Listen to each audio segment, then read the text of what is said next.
Nagbabalik po muli ang inyong lingkod at nagbabalita ng mga balitang dapat nating malaman dito sa ating bansa. Ito ang Balitang Pambansa. Atin ngang matutunghayan sa channel na ito kung ano ang nangyayari sa loob ng ating gobyerno at syempre tumutulong na rin sa ating mga mamamayan na malaman ang katotohanan dahil mayroon tayong karapatan na malaman ang tunay na nangyayari sa ating bansa. Ngunit bago natin panoorin ang balita, huwag niyo pong kakalimutan na mag-subscribe sa ating channel at pindutin ang notification bell para lagi kang maging updated sa ating mga bagong videos na ina-upload araw-araw. At sa ating mga solid viewers naman dyan ay maraming salamat naman po sa walang sawang pagsuporta. At syempre, huwag din pong kakalimutan mag-iwan ng like at i-share ang ating mga videos. At kung mayroon ka naman pang opinion, ang ating comment section ay bukas para sa inyong mga hinaing. Ito na nga mga kaibigan, ating panoorin ang buong video. Salamat po muli and God bless!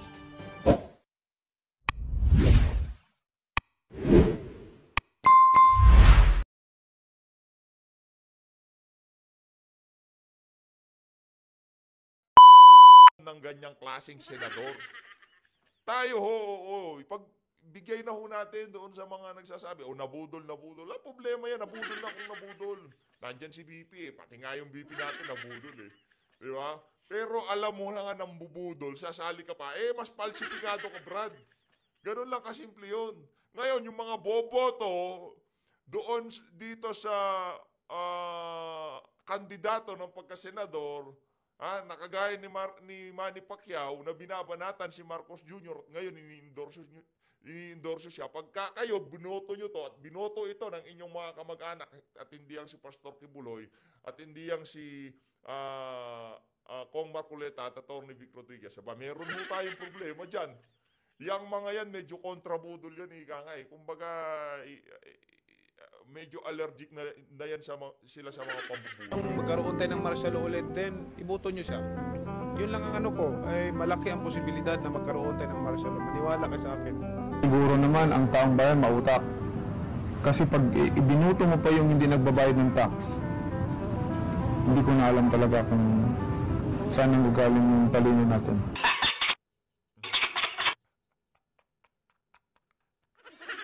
Nakuha mo ako doon, para nakuha. Walang iya ka, Manny Pacquiao. Naisahan mo na naman kami. Naisahan mo na naman kami. Binabanat-banatan mo ngayon, makikitandem ka sa kanila. Walang iya ka. Ito nga. Pakinggan nun natin ang speech nitong si Marcos Jr. Ito papakilala ho nitong isa pang bangag ang kanyang ama na si Marcos Jr. Anong ginagawa niya dyan? Napakasinungaling mo naman, madam. Akala ko bang sinasabi mo dun sa mga vlog, gigitna ka, wala kang sasalihan, independente ka. Yan ang sinasabi natin. Ngayon, naniniwala na ho kayo. Yan ho ang isa sa talagang, kumbaga, nasa shadow ho yan ng kabudulan. Hindi ho siya nagpapakita. Nasa shadow lang ho siya nitong si Marcos Jr. Nakatago siya doon. Sa likod ni Romualdez, ni Marcos Jr., si Lisa Araneta Marcos, merong nagkukubling mastermind ng pambubudol. Walang iba kundi yang si Amy Marcos Manggagamit. Yan ho ang mastermind. Yan, isa pang bangag to. Naimbag, narabi tayo amin na po. Wag naman hong magalit yung mga kasama nating mga Ilocano dito, Pag naririnig kong nag-i-Ilocano to, nabubwisit ho tayo. Masarap ho sa tenga yung salitang Ilocano. Marami ho tayong kaibigan Ilocano. Bayaw ho natin Ilocano. Pero pagka naririnig ko to, nakukornehan ako, sarap batukan no? Gagayen, kakabsat. Gagayen! Agtakder tayo para ti ay ayaten. Pangulo Ferdinand Romualdez Marcos Jr. Daming pinamigay na ayuda dyan, Para doon sa mga kung saan man ginanap to, di ho ba kayo nagpunta dyan? Susuot lang kayo ng pula, may akap na kayo.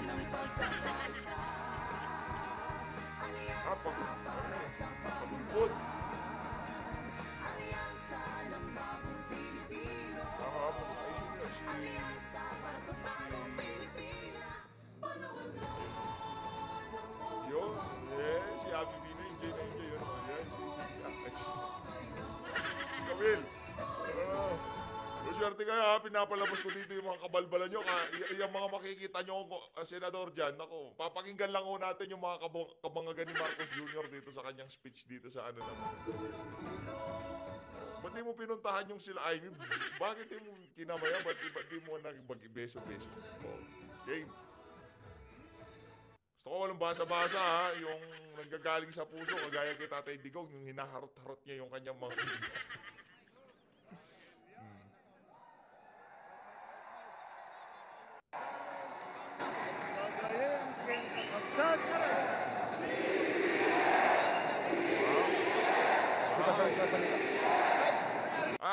okay. Kaya ginanap dyan sa Lawag City, Burgos. Kaya ginanap sa Norte. Okay, naiintindihan namin. Kasi baluarte. Madaling manghakot. Mga local government official, hawak-hawak nila para maraming tao. O subukan mo sa NCR yan, tingnan natin kung ano isisigaw ng mga tao. Excited na ho tayo sa NCR. Sa mga kababayan natin ha, sa mga pagka nagkaroon ng rally to sa NCR, nagkaroon ng pagtitipon ng mga kandidato na to, punta tayo tapos sisigaw natin Duterte. At least alam, magkalinawan ho tayo ha, kaya ginanap yung kick-off rally na yan, yung kaya kanilang kick-off campaign diyan sa Norte, diyan sa baluarte nitong mga walang hiyang to, para maraming magpunta, para maraming nakapula. Pero itong mga nakikita ho natin, kagaya nitong itong si Sher, parang ano na to, kumbaga para na lang sa ayuda ang pagpunta nitong mama na to. Ito ano na to, para sa akap, tingin ko para sa akap to. Itong mga iba dito sa baba, para sa tupad to. Mga tupad beneficiary ho yan. Kasi pagka hindi ka nagpunta dyan, baka hindi ka na maisama susunod na na distribution, di ba? Kailang Ilocos, gagayem ken kakabsat na imbag na malemyo amin.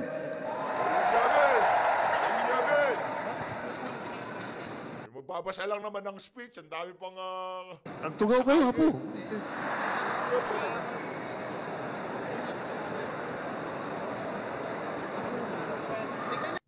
ang gawin nyo ho kasi para mas masaktan itong mga walang yana to, from 200,000 views, 300,000, pag-viralin ho natin yung mga kabangagan nitong si Marcos Jr. Pag-viralin ho natin, kung lahat to kayo magsishare, ang laking problema ho nun dito sa administrasyon na to. Makikita ho ng marami sa ating mga kababayan kung gaano kawalang hiya tong administrasyon na to, kung gaano kawalang kwenta yung si Marcos Jr. Hindi lang ho yung sa atin, pati yung sa ibang vlogger. Pag-viralin nyo ho lahat ng video. Maya't maya sa mga post nyo, nakikita nila yung mga DDS vlogger. Naku, yarinig. Ang laking problema ho noon, talagang hindi na nila mapipigilan ang pag-alagwa ng mga kandidato ni Tatay Digong pag nagkataon. Kasi nandyan ho yung mga kandidato natin. Si Senator Philip, ayan, si Atty. Raul Lambino.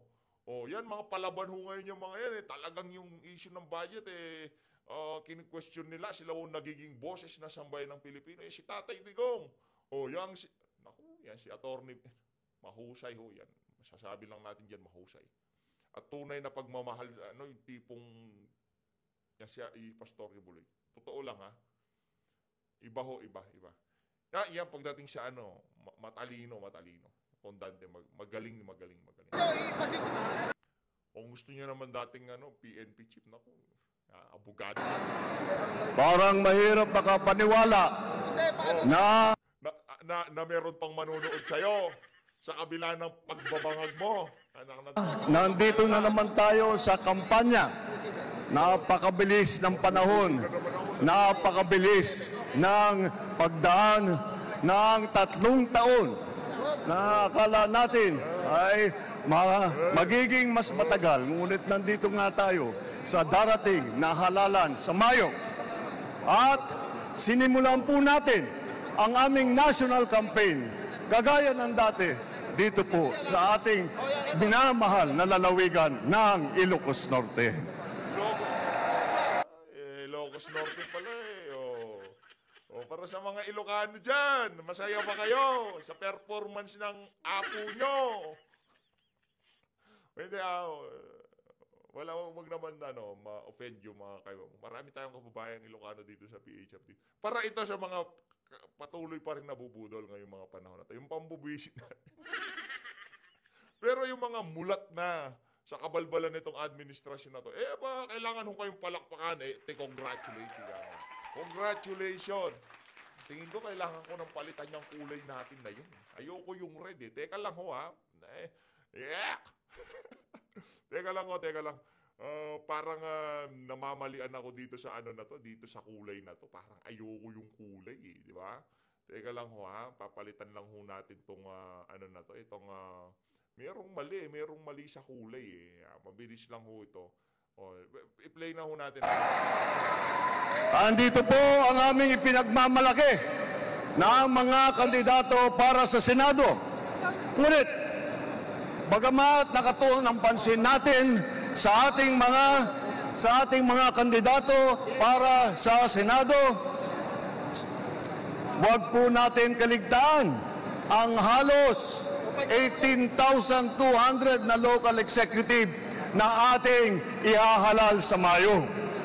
Nabanggit ko po ito dahil may pagmamalaki ng alyansa na kami lang ang may... Yan ang kulay natin! Ha? Yan ang kulay ho natin. Naku, papalitan natin kasi pula eh. Medyo masakit sa mata. Yan muna tayo. Mag-green muna ho tayo dito sa video na ito. Na ano ho tayo eh. Green black. Yan ang magandang kulay dyan. Ha? Pati yung sa mga senatorial natin, palitan ho ata natin. Kailangan ho nating palitan yan. Nakita ko, kulay pula nga pala yung bit-bit na kulay nitong bangag na to. Kasi si Tatay Digong, noong panahon ho niya, pula din ho siya. Ito siyempre, si BP tayo ngayon, kaya green black. Kumpletong ticket mula sa senador hanggang sa sangguniang bayan ng pinakamaliit na bayan ng buong Pilipinas. At hindi pangkaraniwan ang mga aming kandidato. Hindi po kagaya ng mga nakikita natin sa mga iba't ibang partido. Hirap na hirap makakuha ng kanilang mga miyembro. Ang aming pong ipinagmamalaki at pinaglalaban ay subok na at matagal nang nagseserbisyo sa publiko. Hindi po ay naaawa rin po kuminsan sa ating mga katunggali dahil nagmamakaawa para makakuha ng mga malalakas at magagaling na kandidato. My goodness. Seryoso, Brad? Magiging paksa mo sa speech mo, sa kick-off rally mo, yung mga kandidato ng kalaban nyo? Seryoso, yan magiging paksa mo? Hindi mo sa bagay, ano nga naman palang maibibida mo sa mga kandidato mo, kagaya nitong si Manny Pacquiao. Sasabihin mo, dati akong binabanatan yan. Tinatawag akong taxi builder niyan, di ba? Tinatawag akong kurakot niyan. Di ba? Alam ka naman yung ibida mo. Wala ka naman maibibida sa mga kandidato mo. Sino si Tolentino? Ano sasabihin mo? Dating tauhan ng pitong yan. Di ba? Alam ka naman yung nasabihin mo, Brad. Hindi naman pwede yun. Yeah. Kaya ang banatan mo na lang, yung mga mahuhusay na kandidato ni dating Pangulong Rodrigo Duterte. Ikaw na paghahalata ka. Di tulad ng iba, karampot lang ang kandidato. Dito po, buo kami. Hindi lamang buo sa numero, ngunit buo ang loob para ipaglaban ang kapakanan ng bawat Pilipino at ang buong Pilipinas.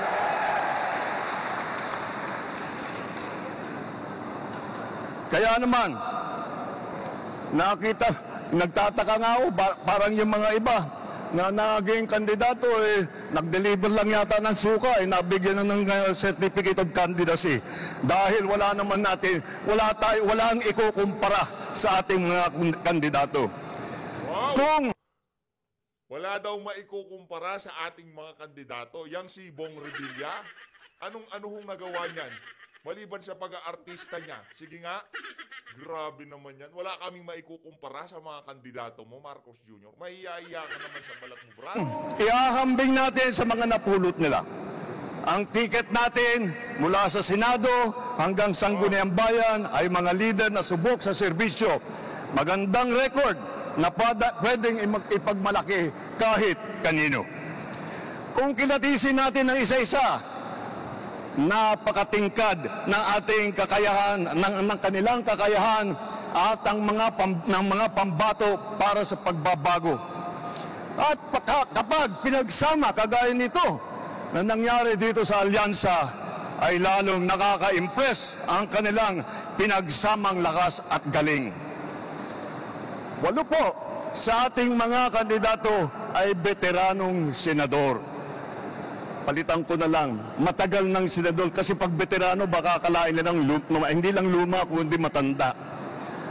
Andito po ang ating mga senador, Senator Cayetano, Senator Lacson, Senator Lapid, Senator Marcos, Senator Pacquiao, Senator Revilla, Senator Soto, Senator Tolentino. Pagpasok na pagpasok po sa Senado ng mga re-electionist sa Senado ay wala na pong OJT. Hindi na mag-aaral. Alam nila ang trabaho. Alam na nila ang pangangailangan ng Pilipino. Alam na nila ang gagawin nila upang gawin at idala sa ating mga kababayan ang kanilang pangangailangan. Mali. Alam na nila kung paano magnenok. Yun. Kabisado na nila kung paano maniobrahin ang bureaucracia. Yun. Kau naman. Alam na nila kung paano yung mga SOP, ika nga, di ba? Yun lang yung alam ng mga veterano na yan. Veterano, alam na nila. O yun, alam na nila kung paano gumawa ng kalokohan dyan sa Senado. Kaya pagka pinili natin yung mga alam na nila na yan, naku, kung ano ang nakikita natin sa nakalipas na mga taon, yun din ho ang makikita natin sa susunod na 3 taon. Kasi alam na ho nila kung anong gagawin, kung ano ang style ng mga kakurakutan dyan sa Senado. Ikaw, di mo kinukumpleto eh. Sa sobrang kabangagan mo, kailangan pa kitang tulungan. Wala Ito naman ay nanggaling naman sa Kongreso na subok sa batasan.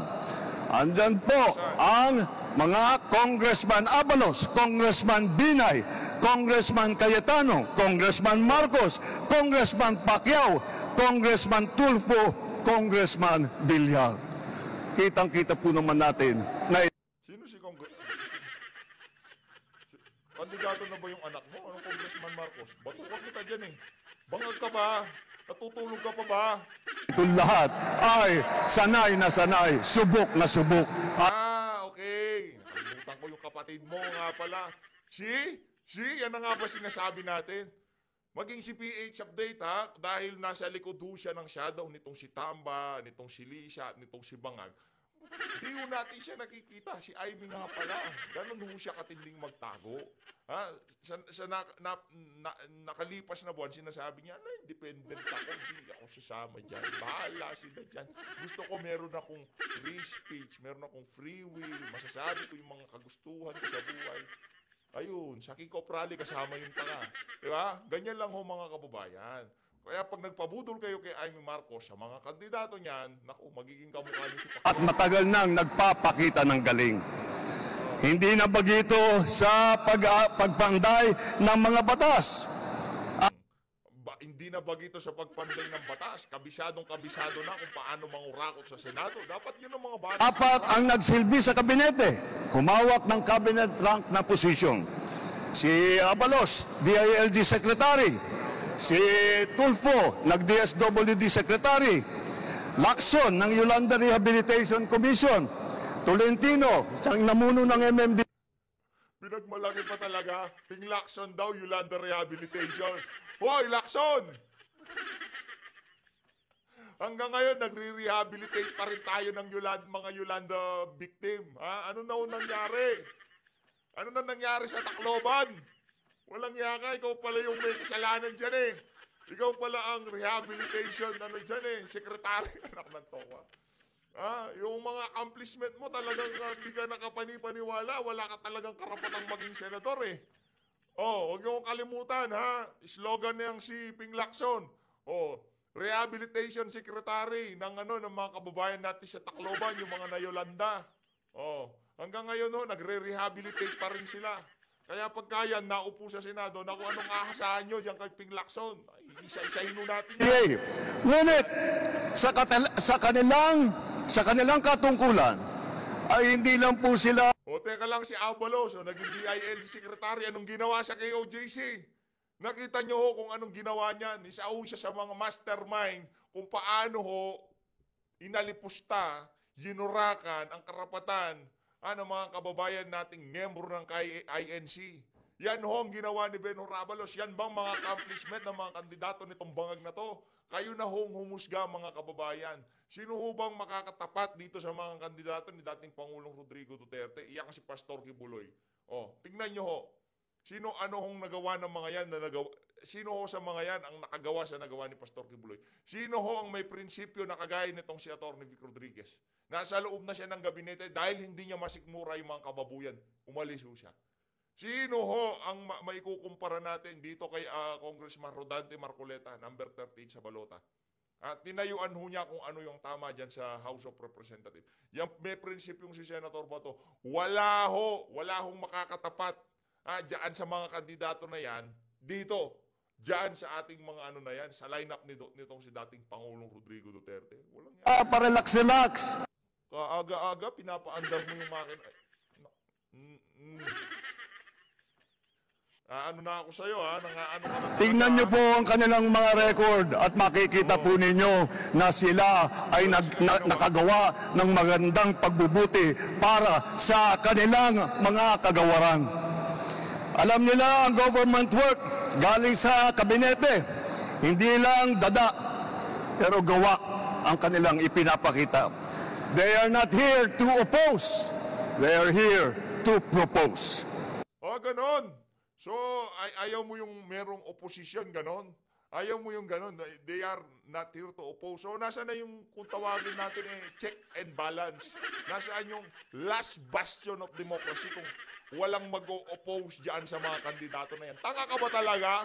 Sinong gumawa ng speech mo na yan? Harap mo sa akin, batukan ko, Marcos Jr. Anong they are not here to oppose? Bakit pa tayo nagkaroon ng check and balance? Bakit pa tayo nagkaroon ng co-equal branch of government? Kung wala sa mga yan, babatikusin o questionin yung mga kabalbalan nyo dyan sa Senado. Okay. Naiintindihan na namin. Kaya kayo naghahanap ng kandidato na mga yes man para yung mga kabalbalan nyo sa Malacanang, tuloy-tuloy lang. Naiintindihan namin yan. Kung naiintindihan nyo ho yan, i-share nyo na ho itong video na to sa mga kamag-anak nyo. Dahil dito, paplantsahin at sasalansanin natin isa-isa yung mga kandidato na yan. Tatlo ang naging gobernador ng malalaking probinsya. Alam nyo na, Manang Aimee dito sa atin. Manang Aimee. Sa Ilocos Norte. Pinakawalang ya, Manang Aimee. Lito Lapid, Governor Lito Lapid ng Pampanga. Pinaka-inutil na At sila. ang Governor Meron papangalanan na. Revilla ng Cavite naman. Ayan, wala akong ginawa yan kung hindi nagbudots. Nakaisa ho siya noong 2019 Tingnan natin kung Bukod pa ron, kasama nila ang tatlong naging city mayor. Pero bumilib talaga ako doon sa Yolanda Rehabilitation Secretary. Matindi ho yung Keping Lacson. Kumbaga, parang may sama ka ba ng loob kaya? Kung ako Keping Lacson, mag-walkout ako dyan.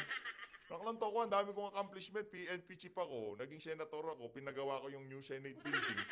Tapos sasabihin mo, yung Yolanda Rehabilitation na kung ano man yan, secretary. Ang talaga, swerte nga kayo, di ba? Gaganunin ko siguro yan si Marcos Jr., sumali ako sa inyo di ba? Linaglago niya si Ping Lacson. Lacson kung ako sa'yo. Binay, ng Abi Binay ng Makati. Tolentino ng Tagaytay. Abalos ng Mandaluyong. Yan. Yung Berdugo ng KOJC. Yang si Abalos, tawag ko natin dyan, Berdugo.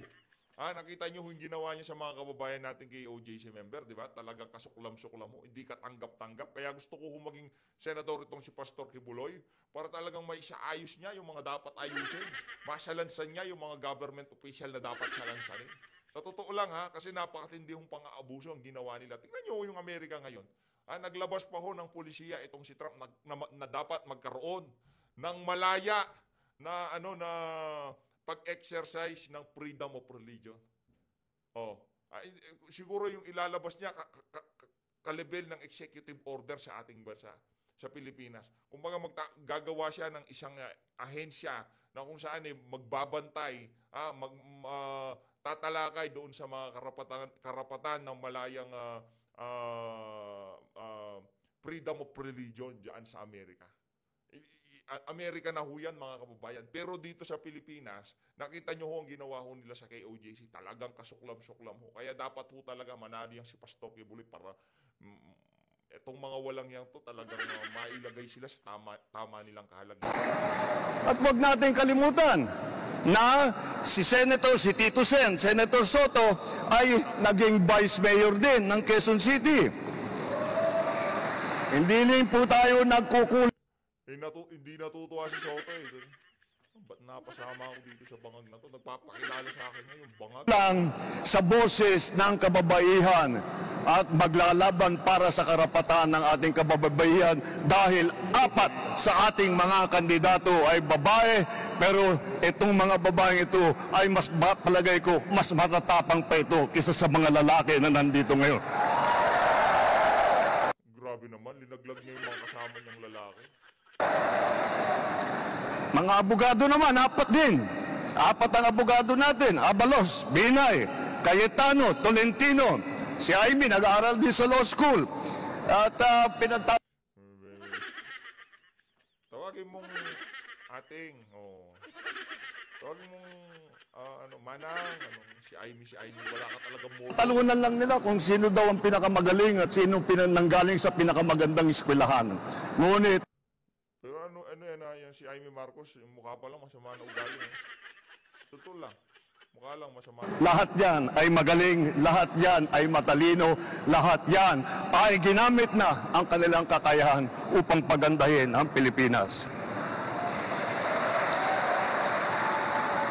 Kung itatanong naman natin, sila ba ay isa lang ang pinanggalingan? Tiga Maynila lang ba lahat? Tiga Luzon ba lahat? Hindi po.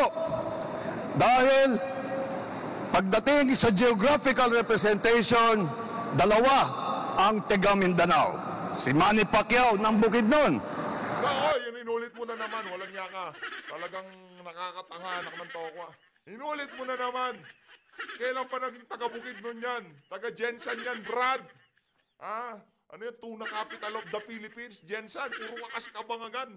Sino bang gumawa ng ano na yan? Oy, Sen Manny, gusto mo ba yan? Pinalitan nila yung yung hometown mo. Gusto mo ba yan? Ikaw, Marcos, sabihin ko sa'yo, yan, Marcos Jr. From Pasig. Anak ng to, katawanan yung mga tao, taga ano daw siya, taga... Sarangani at saka Jensen. Ang sama ng tingin ni Pacquiao Sama ng tingin ni Pacquiao. Ito. Sarangani Jensen. Ang sama ng tingin niya. Tingnan niyo. Kayahan upang pagandahin ang Pilipinas. Kung itatanong naman natin, sila ba ay isa lang ang pinanggalingan? Tiga Maynila lang ba lahat? Tiga Luzon ba lahat? Hindi po. Dahil pagdating sa geographical representation, 2 ang taga Mindanao. Na-realize itong si Kumag, sabi parang mali ito. Hindi siya taga Bukidnon. Parang meron mali dito. Para man ito. Sino ba? Manny Pacquiao ng Bukidnon. Bukidnon, talagang pipilit niya yung Bukidnon. Tingnan yung Sarangani at saka Jensen.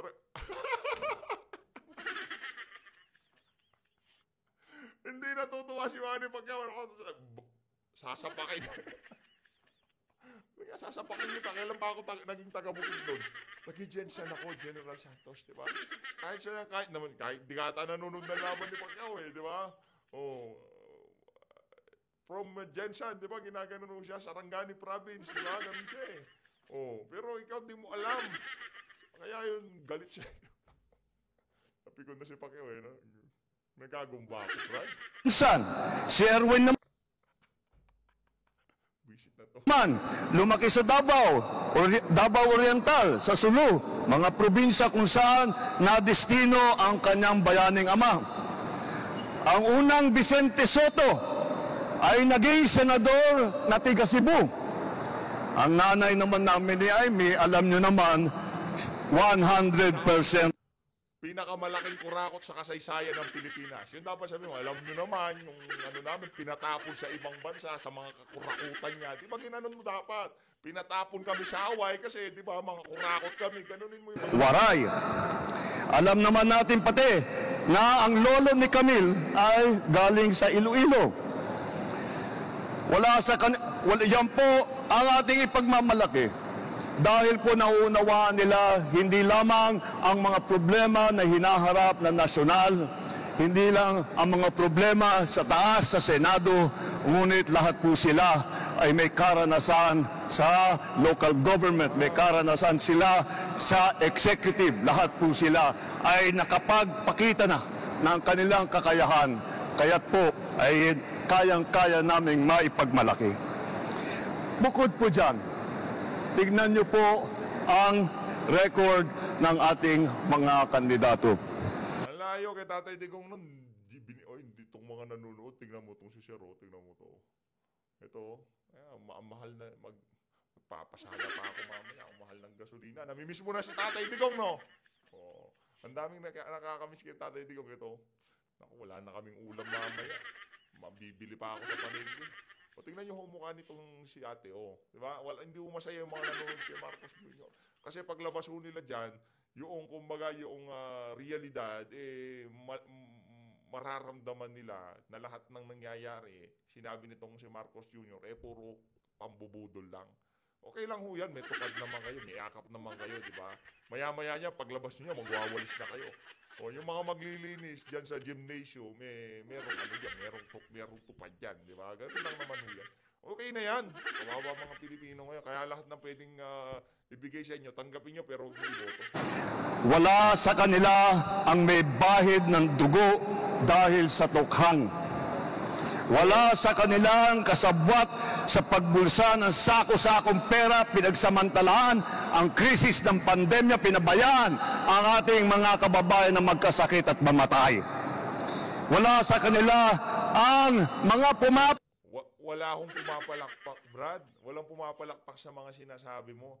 Kasi nakita ng mga taong nakikinig sa iyo dyan na nung panahon ng pandemya, talagang nagtrabaho ang gobyerno.